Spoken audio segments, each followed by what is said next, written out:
창세기 37장에서 요셉을 죽이지 말고 애굽의 노예로 팔자, 종으로 팔자고 제안했던 형제가 바로 유다입니다. 유다.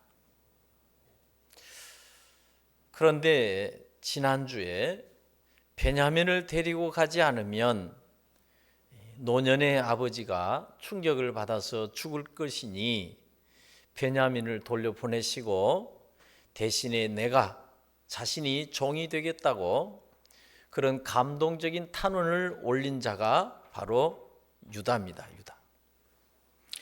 그런 유다의 간청에 요셉은 지난 20년 동안 쌓인 감정을 억제하지 못하고 시종들을 다 내보낸 후에 자신의 정체를 밝히고 큰 소리로 울었다. 그런 내용이 나오죠.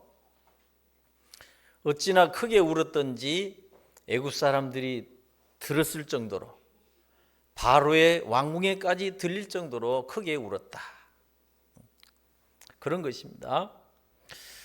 우리가 보통 울음이라고 하는 것을 감정의 정화이고 또 감정의 배설이고 또 감정의 해소라고 이렇게 말을 해요.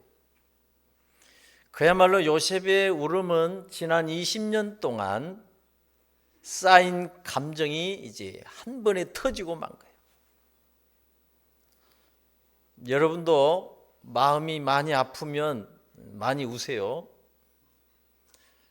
그러면 치료가 돼요. 감정 치료는 병원 가서 하는 게 아니라 여러분 많이 울으면 돼요. 괜히 억울한 일을 당해서 막 억울하다고 막 떠들고 그러면 오히려 죄를 지을 수 있어. 그런데 억울하고 마음이 아프고 괴롭고 속상하면 골방에 들어가서 하나님 앞에서 많이 우세요. 골방이 없으면 이불 뒤집어 쓰고라도 우세요. 울어. 그러면 마음이 치료됩니다. 감정의 해소, 감정의 정화, 감정의 배설.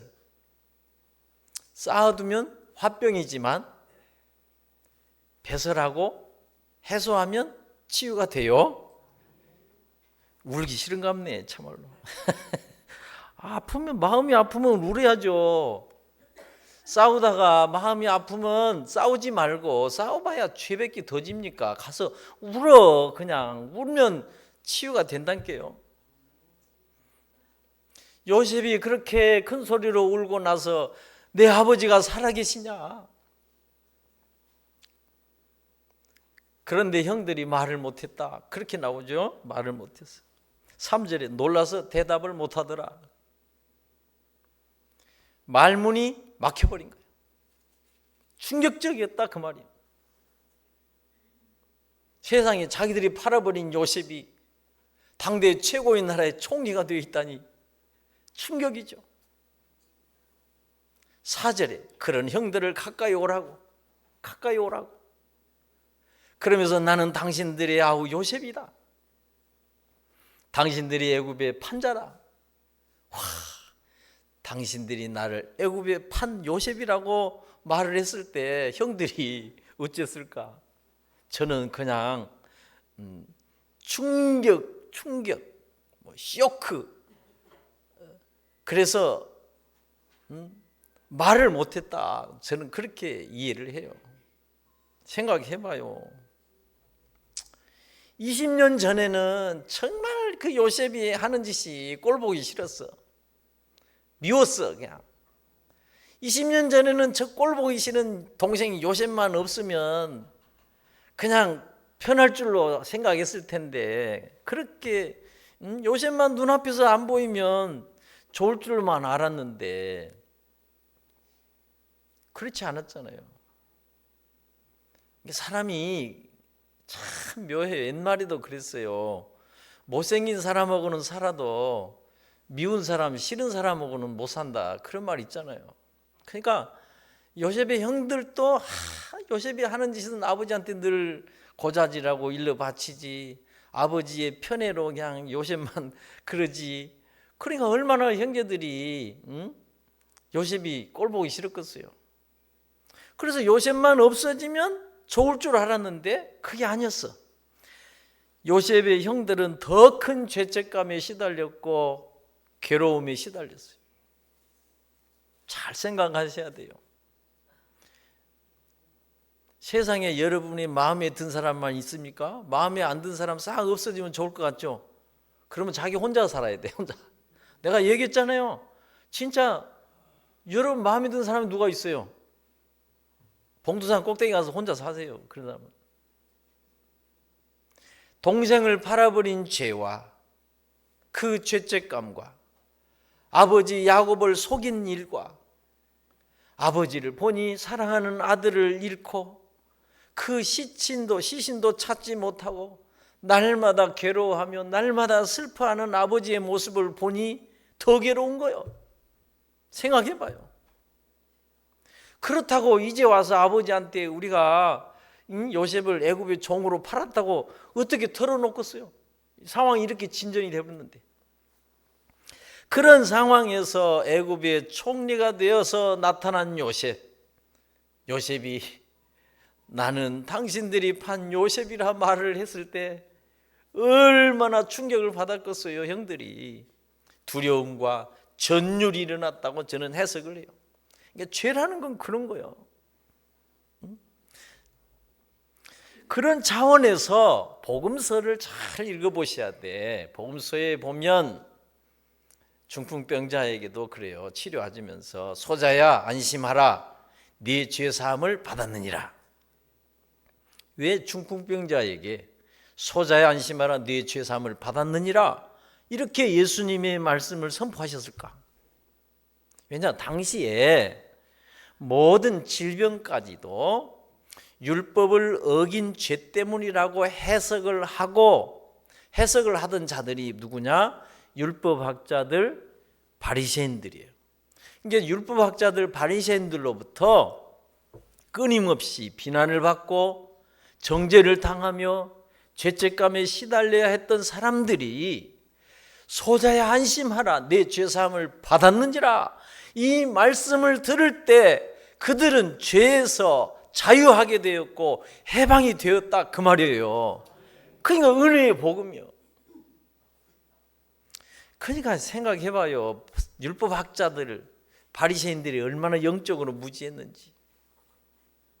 인생의 모든 질병과 불행한 사건들을 다 하나님의 율법을 어긴 죄라고 안식일을 어긴 죄라고 정죄를 하고 비난을 했어요.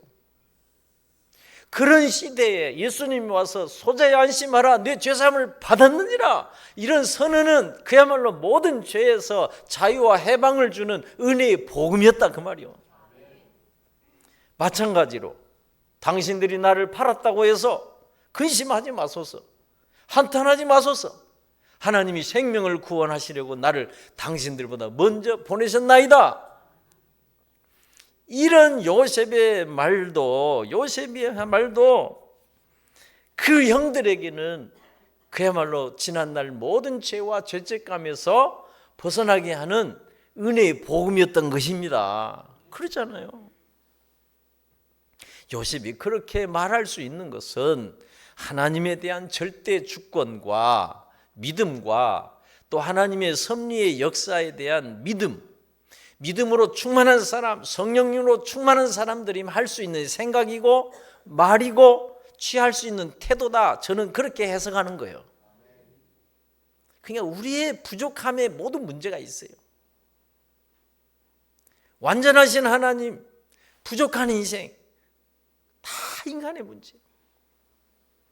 나를 이 땅에 먼저 보내신 분이 하나님, 기근을 통해서 오늘 형들을 이 땅에 보내신 분도 하나님, 모든 일과 모든 역사와 모든 인생의 주권이 하나님께 있음을 인정하고 고백하는 말씀입니다. 그렇잖아요.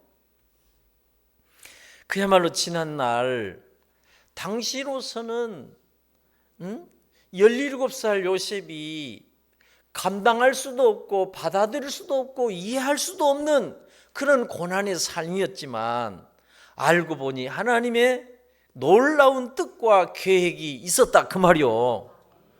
그런 하나님의 뜻과 계획이 성취되어 가는 과정이었고 시간들이었을 뿐이에요.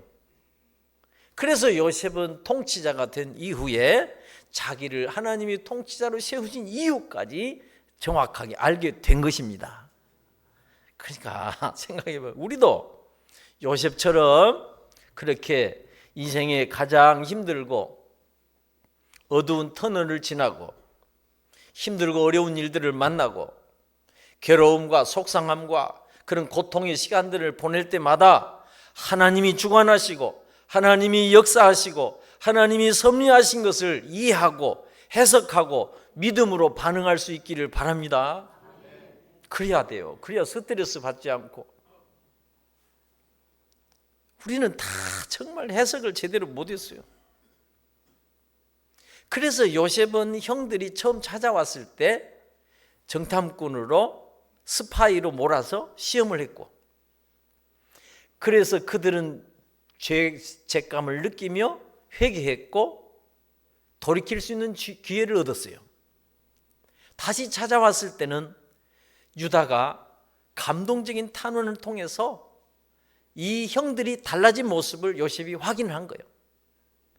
그래서 드디어 요셉이 자신의 정체를 밝히고 두려워하는 형들에게 아직 2년째 흉년인데 아직 흉년이 5년이나 남았다고 하면서 가족들을 데리고 오라 하면서 하나님의 뜻과 계획을 말해주고 있는 거예요. 잘 생각해 봅시다.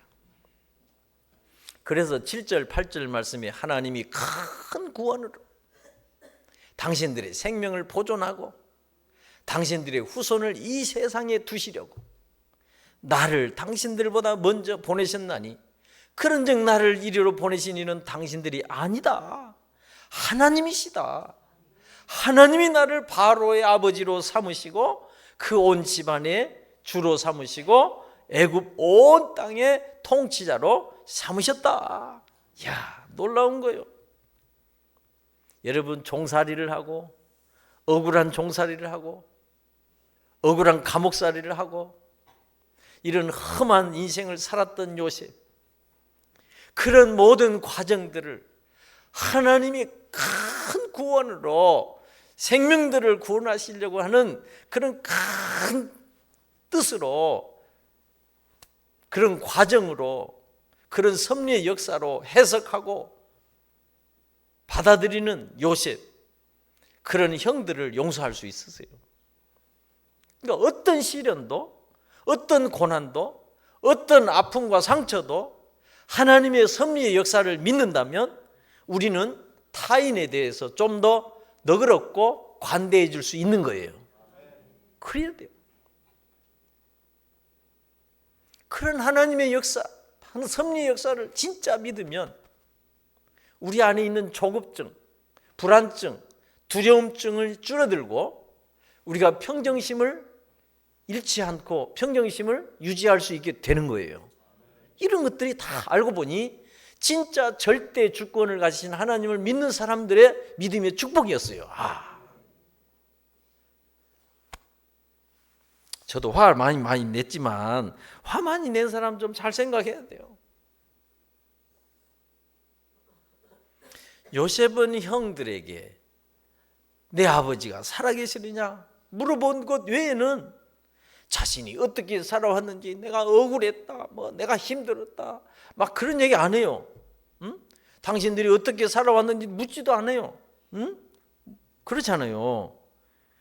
요셉은 형들에게 뭐라고요? 가장 먼저 하나님이 어떻게 행하셨는지, 하나님의 뜻이, 계획이 무엇이었는지를 알려줘요. 마찬가지로 오늘 우리들에게도 하나님이 어떠한 분이시고 하나님의 뜻이 어떤 것이고 어떤 계획을 가지시고 그 일을 어떻게 성취해 가신가를 알아가는 것이 중요한 것입니다. 그냥 과거를 끄집어내서 따진다고 해서 과거가 해결이 됩니까? 안 돼요.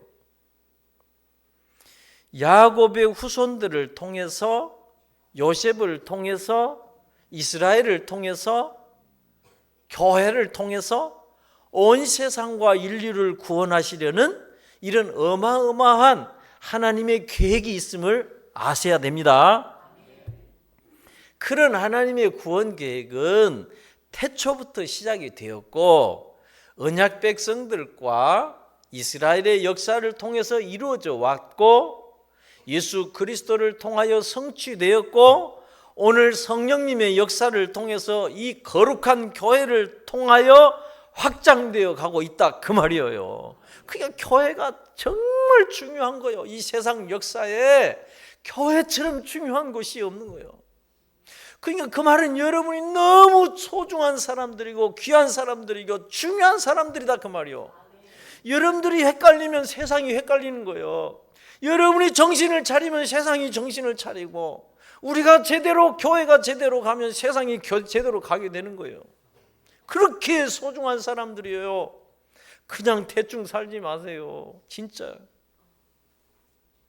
성령님이 역사하시는 거룩한 교회를 통해서 이런 하나님의 어마어마한 세상을 향한 어마어마한 계획이 이루어져 가야 되는데 교회들이 헤매고 있으면 세상이 혼란스러운 거예요. 어디서 길을 찾은다요? 인간들 자체가 지금 문제가 되는데 어디서 길을 찾는다요?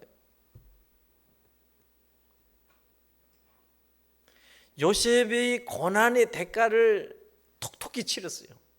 그렇잖아요. 뭔지도 모르지만 아무튼 17살 때 종으로 팔려가서 머슴살이, 감옥살이, 그냥 죄수로 그냥 몰리기까지 해서 고난의 대가를 톡톡히 치렀는데 그런 가운데서 하나님의 뜻이, 하나님의 선한 뜻이, 계획이, 비밀이 이루어졌듯이 마찬가지예요. 예수 그리스도께서 죄의 대가를 십자가를 지시고 지불하셔서 오늘날 교회가 그런 하나님의 큰 구원과 하나님 나라의 영광과 축복에 이르는 비밀을 알게 되었고 그것을 지금 이루어가고 있는 거예요. 중요해요. 저는 그게 하나님의 일하는 방식이라고 이제 저는 해석을 해요. 생각을 해요. 그러니까 여러분 십자가 없는 구원 없습니다. 희생이 없는 사랑 있을 수 없습니다. 그냥 웃긴 얘기하면 안 돼요. 그렇게 손해보고 희생하고 뭐 낮아지고 겸손해진 걸 그렇게 어려워합니까? 그런 것이 없이 어떻게 하나님 뜻을 이룬다요? 십자가 없는 구원은 절대로 없습니다. 있다면 그것은 100% 거짓이고 가짜이고 속임이고 이단이고 사기입니다. 정리정돈 잘하세요. 정말이요. 믿지 마세요. 요즘엔 딸깍 해가지고 뭐 돈 몇천만 원 번다고, 딸깍 해가지고 뭐 돈을 뭐 수백만 원 번다고, 쿠팡에 뭐 그것을 가입하고, 이런 멍청한 놈들이 그런 게 왜 있어요? 딸깍하면 지놈이 벌지 왜 우리한테 그 딸깍이하고 벌으라고 그랬어요? 세상의 어리석은 인간. 생각해봐요. 제가 말했잖아요. 옛날 아날로그 도둑은 다 사라졌어도 지금 디지털 도둑들이 얼마나 많은지 셀 수가 없어요. 그냥 디지털 도둑, 디지털 사기꾼들이 득세하는 거예요. 정신 차려야 돼요. 제가 오늘 주보글에 썼어요. 주보글을 여러분 그냥 한번 읽고 던지지 말아요. 다시 읽어요. 하나님의 말씀인 성경을 모든 백성들이 만민이 읽을 수 있도록 영어로 번역한 것을 불경건하다고 보고 그런 턴테이를 화형시킨 영국의 국왕이 얼마나 영적으로 무지한 것이고 그가 눈이 영적으로 얼마나 어두운 것이냐 그 말이에요. 근데 오늘날도 그런 게 있다 그 말이에요. 그러니 오히려 턴테일이 그런 거요. 주여 영국의 국왕의 눈을 열어주소서라고 기도를 드린 것처럼 오늘날도 마찬가지요. 잠들어 있는 교회들이 눈을 뜨도록 하나님의 구원 역사의 방식에 눈을 뜰 수 있도록 기도해야 된다 그 말이에요. 그렇게 희생을 못해서 어떻게 하나님 뜻을 이룬다요? 어떻게 희생 없이 여러분 자식을 키운다요? 어떻게 내가 희생하지 않고 농사를 진다요? 그런 건 잘하면서 왜 교회 와서 그걸 못하냐고요? 조금 손해보면 그냥 시험에 들고 원망불평하고 뭐 왜 그러냐고. 병원 가서는 수천만 원 수백만 원 들여서도 뭐 치료하면서도 한 사람 살리는데 그것을 못 씁니까? 교회는 그런 십자가의 희생이 없으면 교회가 될 수 없는 거예요. 그러니까 이런 구원 역사에 하나님의 구원 방식을 우리가 알지 못하면 무슨 일이 있을 때마다 해석을 못하는 거예요. 해석을 못하니 원망불평하고 맨 환경 탓하고 남 탓하고 그러면서 피하는 방식으로 외면하는 방식으로 절대로 하나님의 뜻을 이룰 수 없어요. 하나님의 구원 역사를 경험할 수도 없어요. 그런 하나님의 행하신 일들을 볼 수가 없는 거예요. 영적으로 소경이에요, 소경. 왜 예수님이 바리새인들과 서기관들 이런 똑똑한 사람들을 두고 소경을 인도하면 함께 구렁텅이 빠진다고 했는지를 아시라 그 말이에요. 그런 거예요, 그런 거. 우리 전라도 사람들은 그런 거 하면 알아죠. 그런 거 거시기라는 게 참 모른 척하고 앉아 계시지 말고 그런 거예요. 좀 제발 우리 이제 좀 그리스도에까지 자라가야 돼요. 하나님이 창조주시고 전지전능하신 분임을 믿는다고 말은 하면서도 그냥 하나님이 정한 이 자연 법칙과 상식과 뭐 윤리 법과 이런 것만 주장하는 사람들은 진정한 신자가 아니에요. 제가 볼 때 그래. 진정한 신자가 못된 거예요. 덜 된 거예요. 하나님을 믿으면 언제나 좋은 일만 있어야 된다고 생각하는 사람도 진정한 신자에 도달을 못한 거예요. 그런 사람은 아직도 모든 기준이 자기에게 있기 때문에 그런 거예요. 자기에게 있어요. 절대 우리가 삶의 기준, 우리의 인생과 삶의 모든 기준과 원칙과 목표와 목적은요, 인간에게 있는 게 아니라 우리를 지으신 하나님께 있는 거예요. 그러니까 하나님이 우리에게 허용한 일이고 허락한 일이라면 그것이 나 인간적으로 받아들일 때는 힘들고 고통스러운 일일지라도 사실은 좋은 거예요. 왜? 하나님은 완전하신 분이기 때문에 그런 거예요. 하나님은 선하시고 온전하시고 완전하신 분인 것을 믿어야 돼요. 믿어야 돼. 그래야 우리가 스트레스 받지 않고 사는 거예요. 요셉은 그 누구에게도 절대로 자기의 형들이 팔았다고 말하지 않았어요. 우리가 성경에 왔잖아요. 요셉이 그냥 형들이 자기를 팔았다고 떠들고 다니지 않았어요.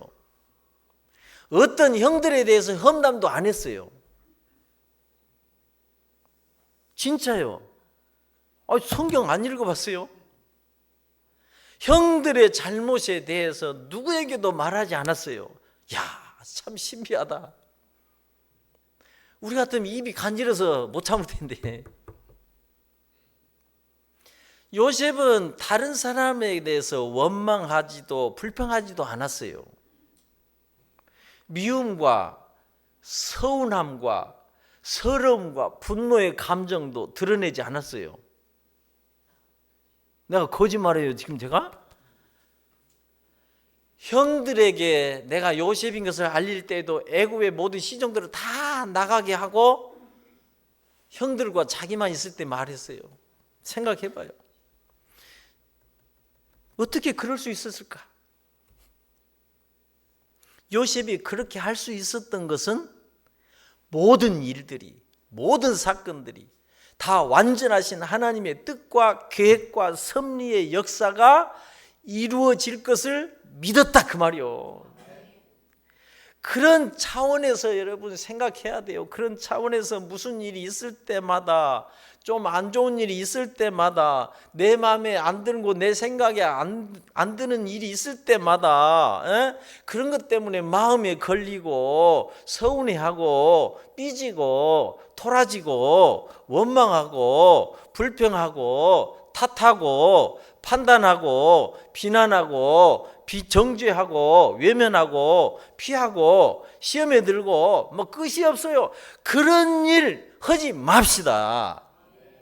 그런 것이 우리에게 아직도 나오고 있다는 것은 내가 진정한 믿음의 사람, 성령의 사람, 하나님의 사람이 아니라는 뜻이에요. 너무 정확해. 응?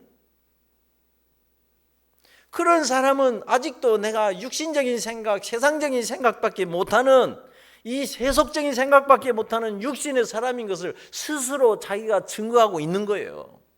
그렇잖아요. 정말 이해할 수 있기를 바랍니다. 진짜 하나님이 지금 우리를 어디로 이끌어 가는지, 얼만큼 우리의 수준을 높여가고 있는지, 우리의 품격을 어떻게 높여가고 있는지 우리가 그리스도를 본받고 따라가야 되는 거예요. 요셉은 적어도 하나님의 마음, 하나님의 뜻, 하나님의 선한 계획을 믿었고 아는 사람이 되었기 때문에 과거에 받은 마음의 상처와 미움과 분노와 괴로움과 고통의 감정에 얽매이지 않을 수 있었다, 그런 뜻이 되는 거예요. 그러니까 여러분, 이제 사는 비법을 배워야 돼. 이런 그게 요셉은 우리 같으면 정말 화병에 걸려서 죽을 일도 요셉은 절대 원망도 안 하고 불평도 안 하고 탓도 안 하고 어떻게 견뎌낼 수 있었을까? 아무리 생각해도 하나님에 대한 절대 믿음, 하나님이 꿈을 통해서 자기에 주신 이 계시를 통해서 이루실 하나님의 계획에 대한 확신을 가졌다, 그 말이요.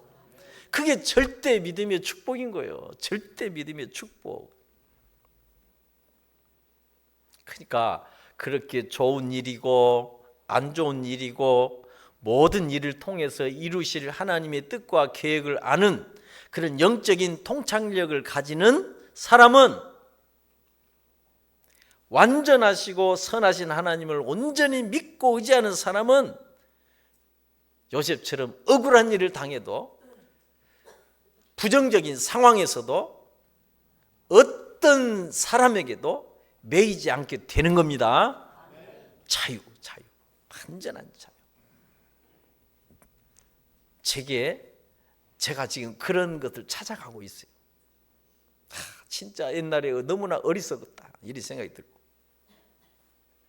요셉은 이게 지난날 잘못한 형들의 잘못한 악한 행위를 용서하고 그 형들의 부족함을 덮어줄 정도로 믿음, 또 성품, 영적인 영역에서 탁월한 온전한 자가 되었다, 그런 뜻이 돼요. 거기까지 성장이 가야 돼, 우리도. 그렇잖아요. 온전한 하나님을 믿고 붙들었기 때문에 그럴 수 있었다, 저는 그렇게 이해하고 해석을 하는 거예요.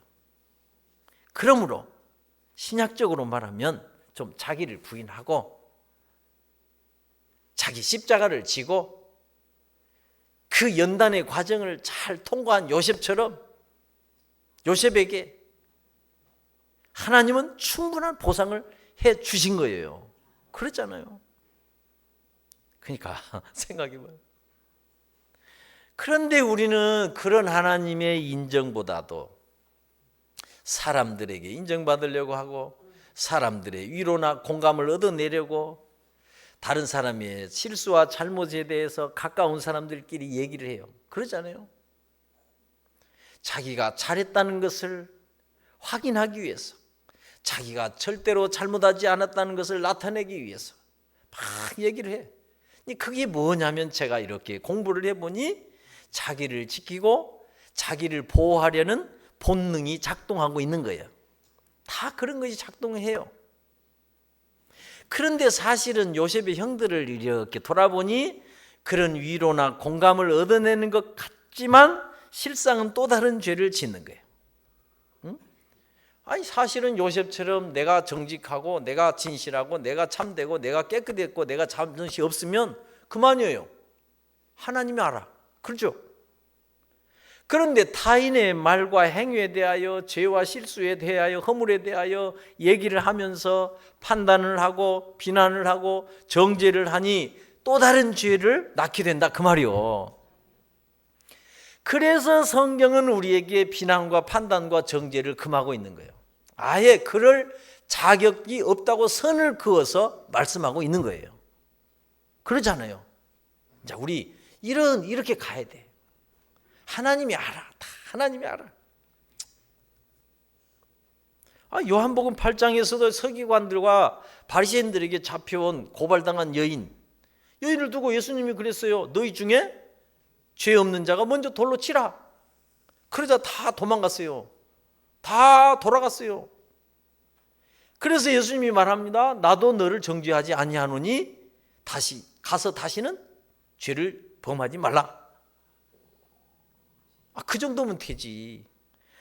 예수님도 정죄를 안 했다는데 예수님을 믿고 예수님의 제자인 우리가 정죄하고 살면 되겠어요? 그렇잖아요. 그 예수님으로부터 구속의 은혜, 대속의 은혜를 입은 우리가 그러면 되겠냐고. 그러니까 우리는 진짜 하나하나 따져보니 양심도 없었어. 참말로 양심도 없었어. 진짜. 잠은 밤에 자는 거요. 잠은 밤에 자는 거예요.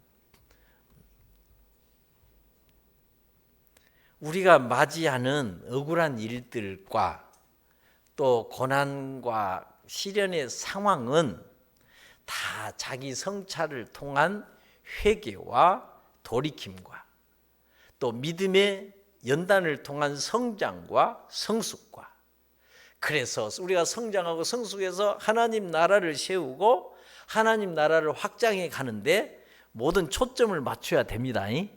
그래야 돼요. 그래야 돼.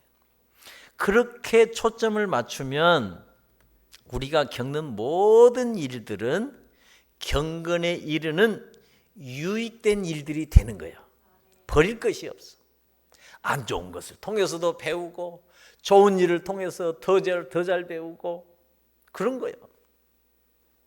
그러니까 저는 지금까지 제 옆에 스쳐간 모든 사람들이 저를 만드는 선생이었고 스승이었고 그렇게 그런 거예요.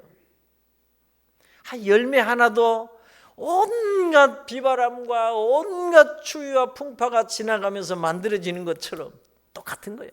원리적으로 잘 생각하시기 바랍니다. 저는 요셉이 그런 믿음과 영적인 안목과 통찰력을 가진 사람이라고 보는 거예요. 그래서 요셉은 억울한 일을 당해도 그 어떤 고난과 환난을 당해도 어떤 고통과 괴로움 속에 있어도 요셉은 시험에 들지 않았어요. 흔들리지 않았어요. 넘어지지 않았어요.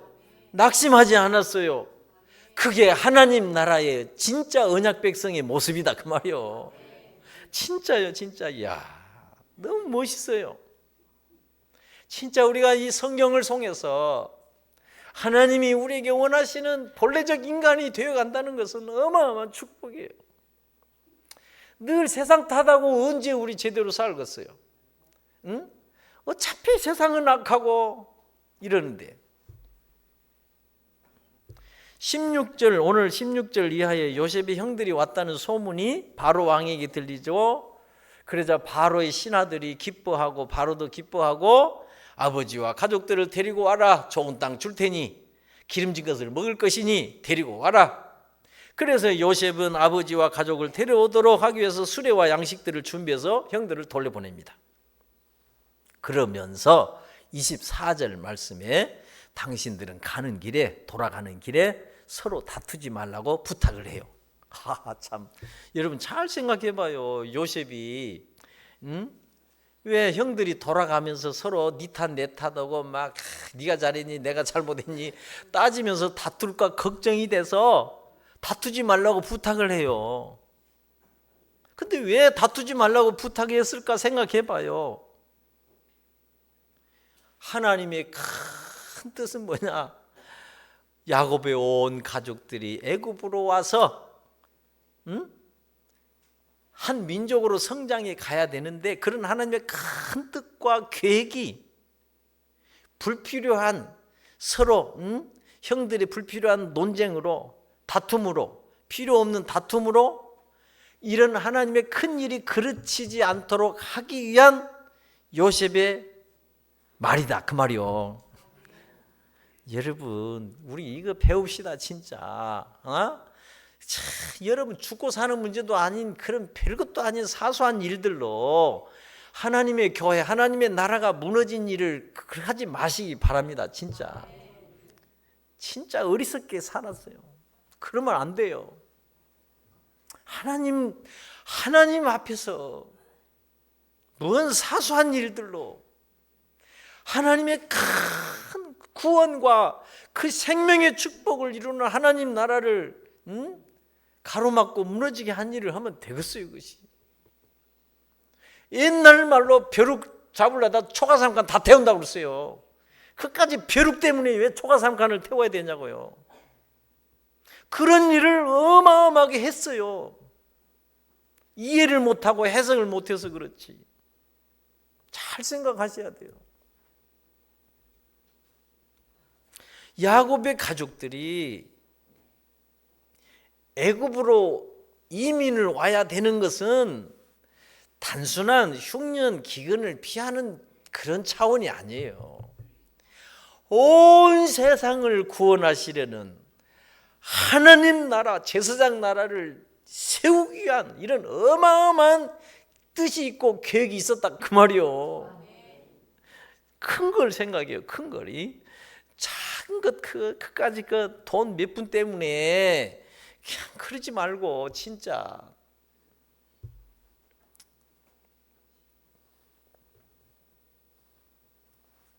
(26절에) 아버지 야곱은 요셉이 살아있고 애굽의 총리가 되었다는 말을 들었을 때 믿지 못하고 어리둥절했다, 그렇게 나와요. 어리둥절.